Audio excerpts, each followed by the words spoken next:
ഈ ഗുരുവായൂർ അങ്ങനെ ഒരു സംഭവം ഉണ്ടായിട്ടില്ല. ഇത് തെറ്റായ വാർത്തയാണ്. ആദ്യമായിട്ടല്ലല്ലോ ഒരു മുഖ്യമന്ത്രി ഗുരുവായൂർ ദർശനത്തിന് പോകുന്നത്, ആണോ?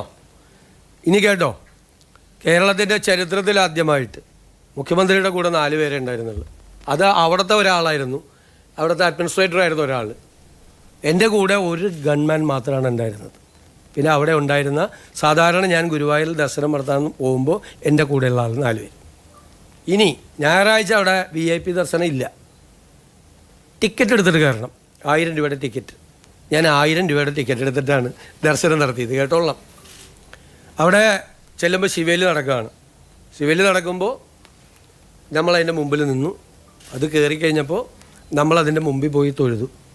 ഞാൻ ഉപദൈവങ്ങളെ ദർശിക്കാൻ വേണ്ടി പോയപ്പോൾ മുമ്പിൽ ഗുരുവായൂർ ദേവസ്വത്തിൻ്റെ ഒരു സെക്യൂരിറ്റി ഗാർഡ് വന്നു സ്റ്റോപ്പ് ചെയ്തെല്ലാവരും.